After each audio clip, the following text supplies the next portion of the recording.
Blues Matters back here again. We have Hayes Carll in the Hey studio. there. How are you today? I'm doing well, thank you. Yeah. Where are you today? I'm in Nashville, Tennessee, where I've resided for the last 7 years or so. Can you give us a backstory to why you wanted to be a musician in the first place? Early on, just loved music. It took me to another world, another place, kind of gave me an outlet for my feelings and emotions and helped me make sense of the world, gave me an identity, something to get me out of the place I was. And that was as far back as I can remember. And then I really got into songwriting because the writers that I loved had an ability to articulate things in a way that I couldn't and help me make sense of life and gave me a voice. Are you from a musical family? Not particularly. Dad, I don't think my dad's ever purchased a record, and my mom loves music, appreciates it, but neither one of them were musicians or played. I had an uncle who was in garage bands as a teenager with Kenny Rogers and Mickey Newberry down in Houston, but I didn't know him much growing up. And what kind of music did you listen to when you were growing up? The first things I remember hearing were country. I remember hearing Willie Nelson, Blue Eyes Crying in the Rain when I was probably 5, or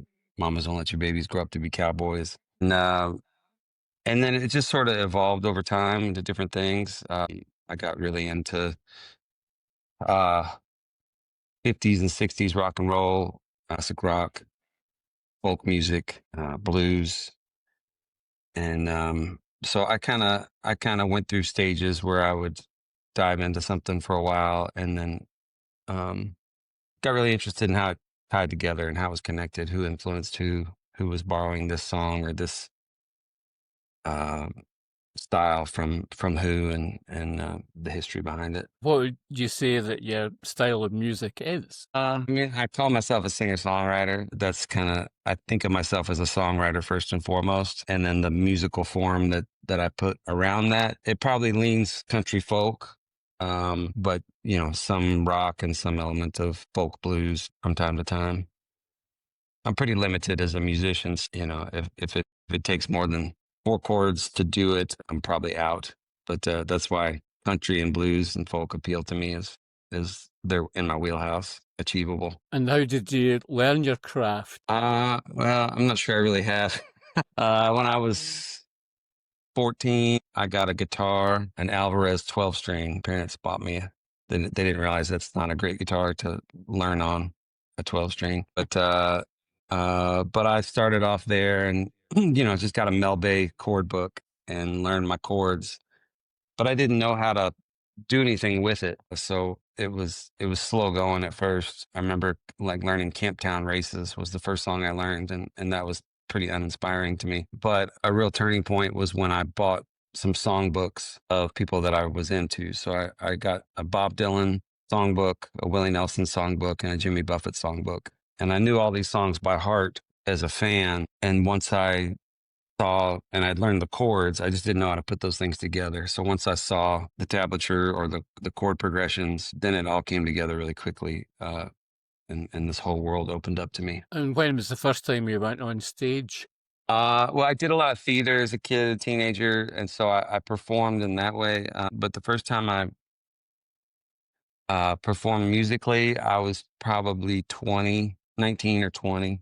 I went to college in this little town in Arkansas. It was in a dry county, so there weren't any bars or clubs to play in.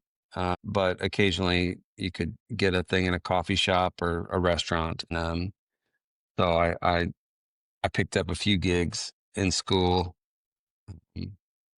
or just a few opportunities to perform. But it wasn't until I was 22 or 23 when I got out of school that I started actually showing up and doing proper shows. And where were they? I moved down to a coastal town in Texas, about an hour south of Houston. There's an island called Galveston Island. And I lived there for about a year.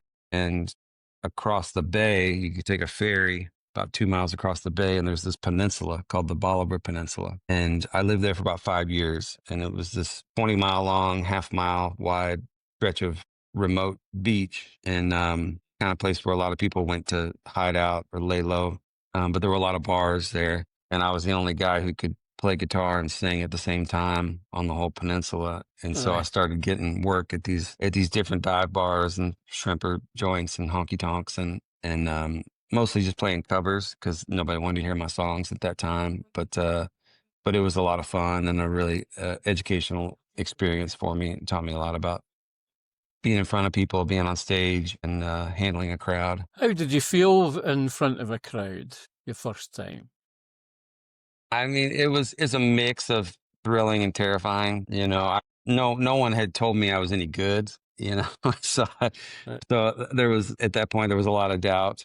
I just I loved songs and music with such a passion that I knew undeniably that I wanted to do it, and so that kind of uh, helped me push through the insecurity or fear of it.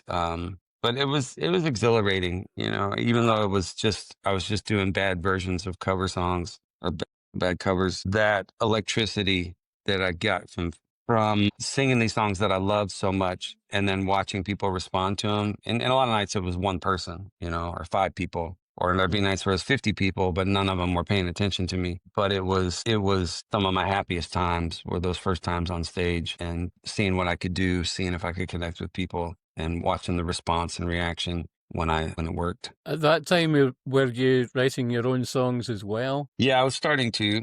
I started probably when I was like 15. Actually, I started before I could even play guitar. I would just take other melodies and write to them, and I did a lot of poetry and stuff like that. But yeah, in my very early 20s, late teens, early 20s, I started trying to write my own songs. And but again, nobody wanted to hear them at first. But I ended up finding a club on Galveston Island, a little folk club called the Old Quarter Acoustic Cafe, and it was a place for songwriters. It was owned by a guy named Rex Bell, who had played bass for Townes Van Zandt, who had played for Lightning Hopkins for years. And it was a songwriter room where you were encouraged to play your own stuff. All the other gigs I had, I was discouraged from playing my own stuff. But this was a place where I could try out new material. I could play my own songs, and people would actually listen. And so that was a real game changer for me. Yeah, how did you feel about that? Playing your own music? Yeah, it was an exciting time. On one hand, it felt like the beginning of this dream I had, the start of a journey of being a songwriter, and that was thrilling.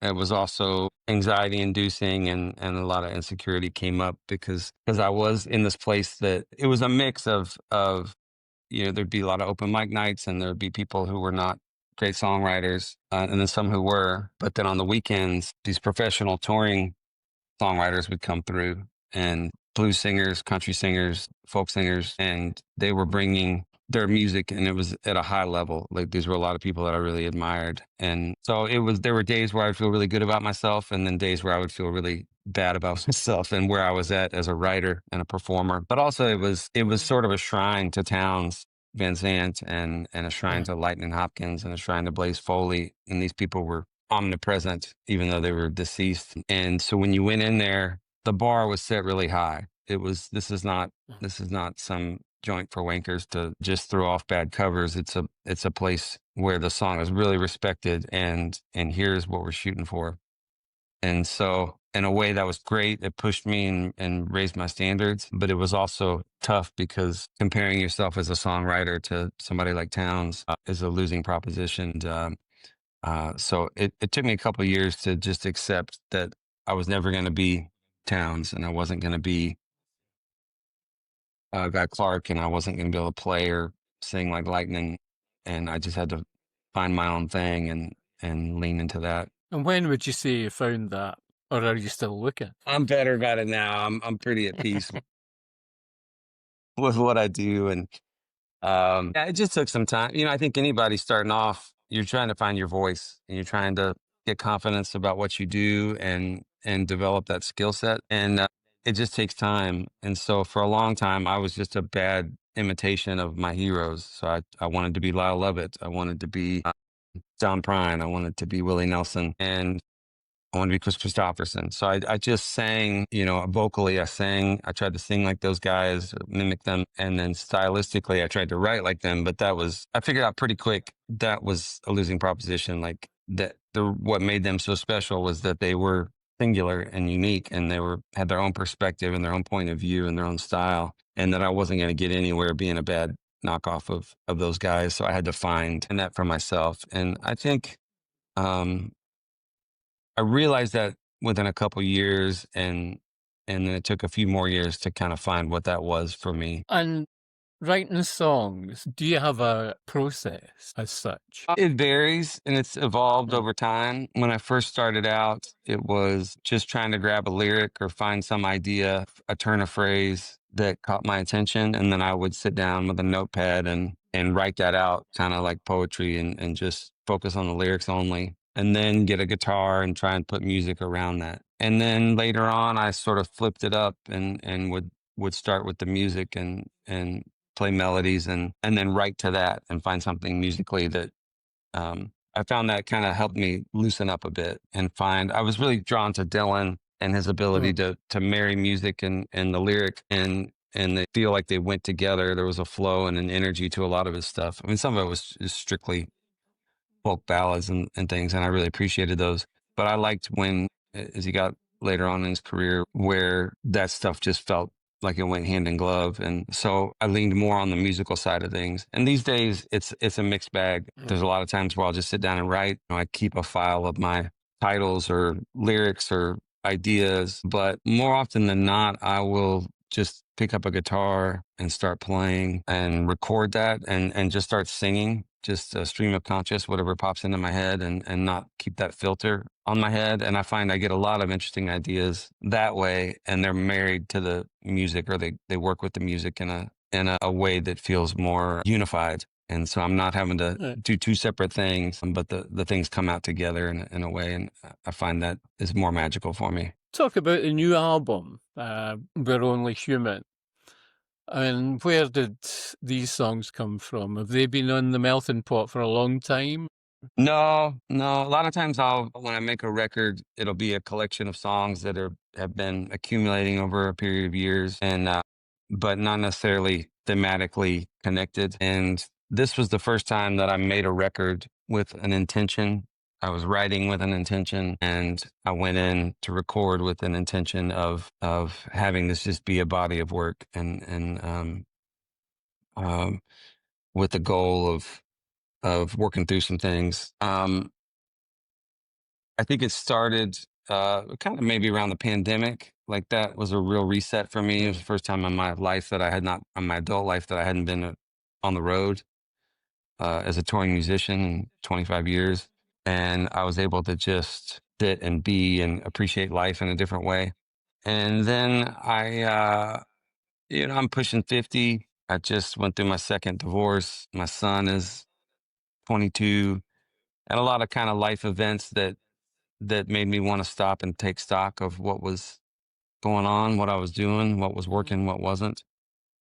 I've struggled for a long time in a lot of ways with certain parts of life, and I just got really tired of running into the same walls over and over again and nothing ever changing. And I didn't want to be having these same conversations and frustrations with myself 5 years from now or 10 years from now. I was going to be really disappointed in myself if I didn't face some of those issues and address them. So I sat down, just kind of doing personal work and trying to figure out how to go through life with a little more ease and grace. And that was a really interesting subject to me. And I just started writing about it, and kind of for the first time in my life or artistic career, I kind of married my personal work, my spiritual work, with my creative work, and it was really gratifying. It's certainly a very personal album. Yeah, it's the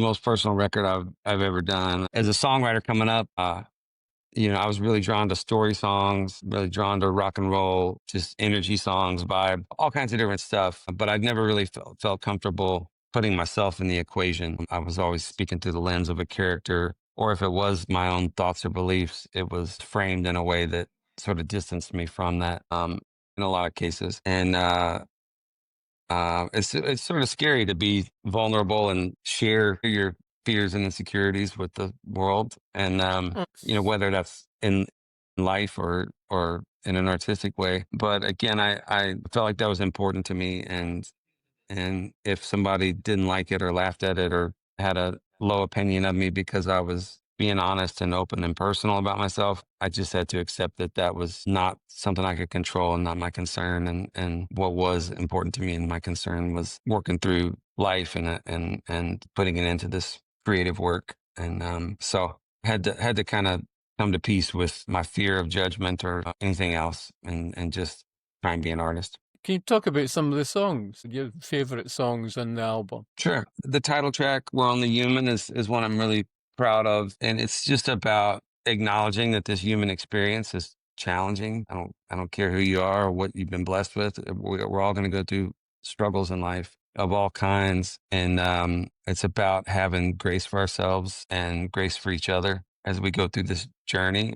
There's no guidebook. And I think I felt like I was expected to figure it all out or know how to do everything perfectly, and I was failing miserably at that. And so it felt like just an acknowledgement of that, an important one for me. And I hope people can see themselves in it or feel some peace or acknowledgement from that. But just as uh, I hadn't tackled themes like that really as a writer, and so that was something I was proud of. That I felt like I was able to do that and do it well.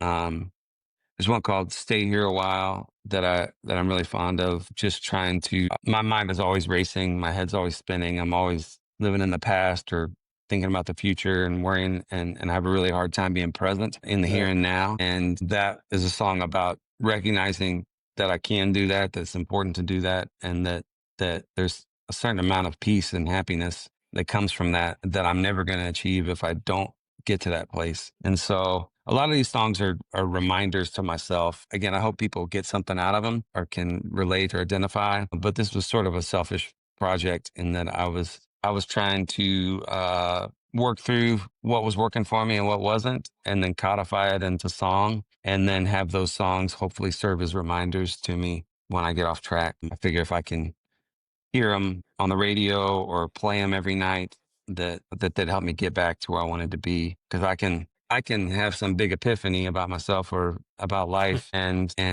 start the morning off saying this is how I'm going to be and this is what I'm going to do and this is what I'm not going to do.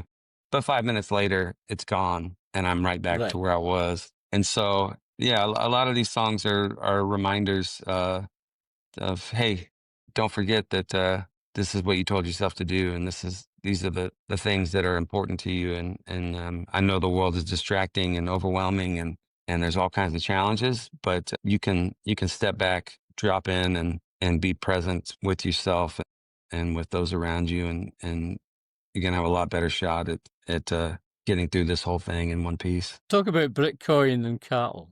That's an interesting song. Yeah, that's the one song on the record that's maybe a little more judgmental, but it's really just I feel like in this day and age where with social media and the internet and everything, that everybody's opinions are so accessible, and it's overwhelming that everybody's telling you what to think, what to believe, how to vote, what to be upset about, what to eat, how to exercise, how to have sex, how to learn, how to be productive.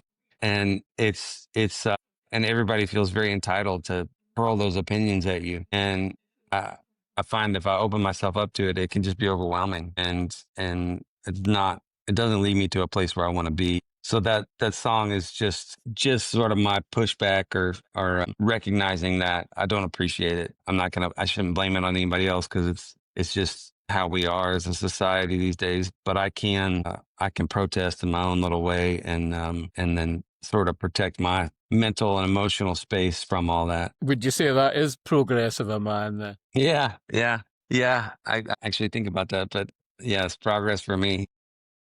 Mhm. Recognizing the problem is a big step, and then starting to do something about it is progress for sure. How do you feel after the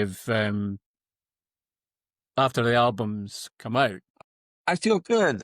It's my 10th record, so it's Mhm. it's a different thing than it used to be. I used to put out a record and it felt like my whole world depended the success or the reception of it. And in some ways it did. I mean, my livelihood and my career were very, very much affected by how well that record did. But I've been really fortunate in that I've been able to do this for a long time, and I've carved out a career and gotten to a point where if this record bombs, I'm going to be okay. You know, I'm still going to have an audience and still be able, fortunately, to go work. And if it does great, that would be nice as well. I would certainly prefer that. But I feel less. It feels not as significant how the world receives it as it used to, and that's liberating feeling to just be able to worry about whether I'm doing the art I want to do rather than how people receive it, which is sort of out of my control. So that's progress too for me, just to be able to focus on being an artist. And I feel like I did that on this record more so than on anything I've ever done. And so I'm proud of that. It's a gratifying feeling to feel like I set out with an intention and I achieved it. And now we'll see how people respond, but whatever happens, I'm gonna keep writing and move on to my next project or record or regardless. So that I feel much lighter about it all these days. What was the production like? I went into a studio in Austin, Texas. A friend of mine named Gordy Quist is in a band called Band of Heathens, and I made a record with them last year. We formed a side project called Hayes and the Heathens, which is a Yeah, more you kind of did. rock. You did 500 miles, the Claimant. We did. There you go. Yeah. Yeah. Nod to your Scottish brethren. And uh so yeah, that was a really fun project where it was kind of the opposite of what I did on this record, where our only intention was just to have fun playing music. And those guys are incredible musicians. And that was really fun for me to get to marry that rock and roll sense, that freedom of just the joy of music and doing it with friends. And so we made that project, I formed that band and toured as a band for a year. And then when it came time to doing my own records, I asked Gordy if he would work with me. And I really enjoyed that studio, and I really enjoyed Gordy. I've known him for a long time, and he's a great musician and a wonderful human being. I felt like he'd be a really good partner for helping me navigate this really personal record. And so we went to the studio in Austin, and it was a mix of my band, some of the Band of Heathens guys, and then a lot of local Austin musicians, some of whom I'd played with for years or known for decades, and some of them who I just met. Like we brought in a horn section, and I didn't know a lot of those guys, and we brought in a dobro player I wasn't familiar with. But it was really free and just experimental and zero pressure. And we just got to have fun chasing down ideas, which was a really exciting way to make a record. And you had Ray Wylie Hubbard on it as well. Yeah, yeah. Wylie Hubbard was somebody I met back at the Old Quarter in my early days at the bar I was talking about, the Old Quarter. So I used to Yeah. attend bar there when I wasn't doing open mic nights. Ray came through and did a show there, and it was one of the coolest shows I had ever seen. And afterwards, I went and introduced myself, and eventually got to open for him. And then he took me out on the road. He was one of the first people to take me out off the island and put me in front of audiences that were ticket buyers who had come to hear songs and not just get drunk and holler at each other. And so that was really big for me. And he was also a mentor to me, in that Ray had a lot of success, and he had also seen rock bottom. And he's probably 30 years older than I am. And he had seen all sides of it. And in this job and this line of work and this life, I guess you can go to school for it now, but at the time I didn't have any mentors. I didn't have anybody teaching me anything. And he was somebody that really was generous with their wisdom and insight and talent. And it meant a whole lot to me to have somebody that I respected kind of showing me the ropes and looking out for me. So we've had a friendship for 25 years now, and the closing track on this record is called May I Never. And it's just about not abandoning yourself and listening to your spirit and your heart and staying true to it. And I recorded the song, written it, recorded it just on my own, singing it. But then I thought, like a lot of advice in life, it can carry a lot more impact if somebody you respect is saying it to you rather than just saying it to yourself. And so I brought in some recruits, and I had Nicole Atkins, I had Darrell Scott, Ed and Gordy from Band of Heathens, Shovels and Rope, and then Wylie Hubbard, and each of them took a verse on the song, and it's really special for me. All those people have some significance in my life, and to have them not just on the record but singing these lyrics to me with me really helped reinforce that message to myself.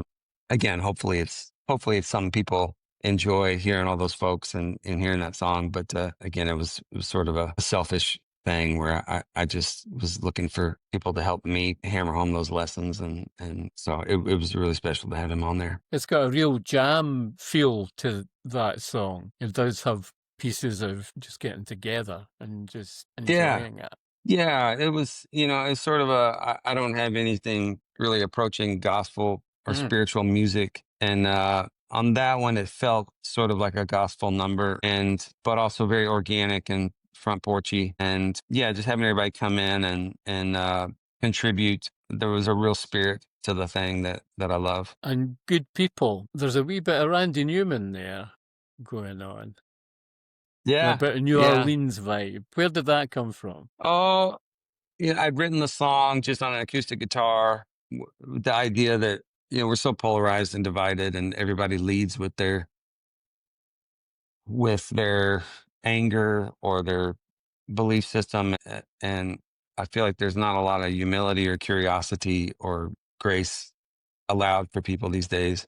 And so I wrote it to try and remind myself and other folks, hopefully, that there's a lot of good in people, even if you disagree about something, that I think we're better for trying to hear each other and understand each other, at least have some baseline respect for each other. And so that was the spirit of the song. But it's, it's also very simple and goofy and kind of a prime Randy Newman thing. And I love that juxtaposition of a message that I think can be timely or timeless, but not put in a serious way or an overly preachy way.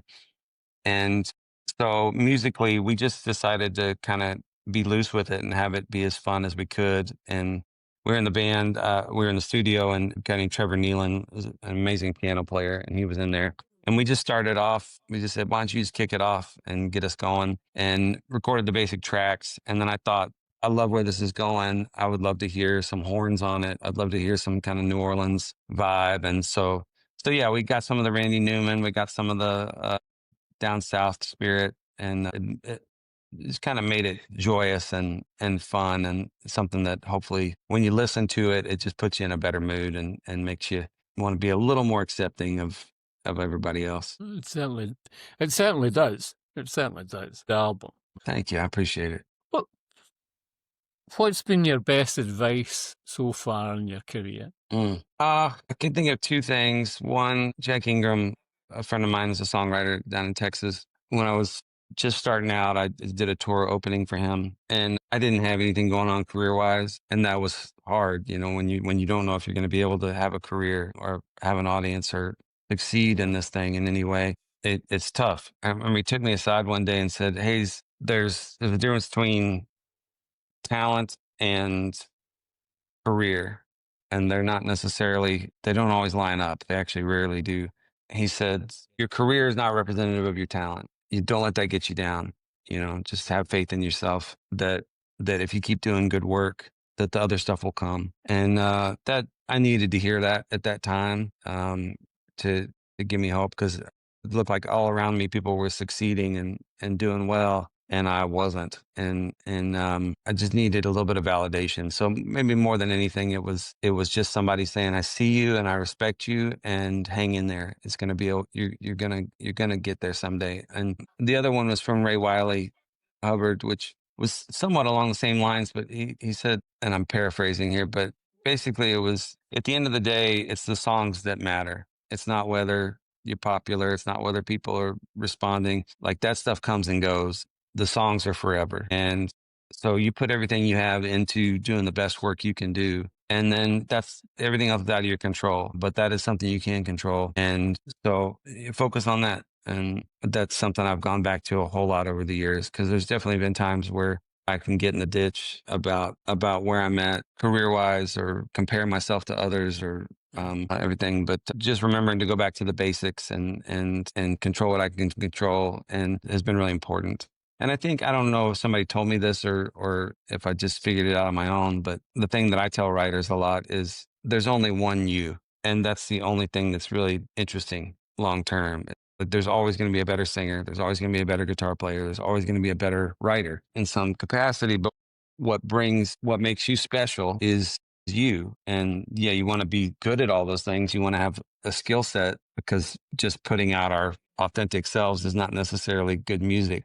But finding your own voice as a writer, as a guitar player, as a performer, as a singer, and then cultivating that is the most important thing. So like I said, when I was young, I was trying to be Lyle Lovett. When I was young, I was trying to be Chris Christopherson. There's only one of those guys. And it wasn't until I found what made me unique and what was my voice and my point of view and my perspective and my style that I really started to feel like I was an artist and not just a copycat. So that's what I would tell to anybody, whatever they're doing in music or in life, is find the thing that makes you unique and find your style, and then just go all in on that. And if it works, you're going to be able to accept it and appreciate it, because you didn't sell out or turn yourself into something you're not. And if it doesn't, you can at least sleep well at night knowing that you did those things. And sometimes if you don't do that and it works and you have success, that can be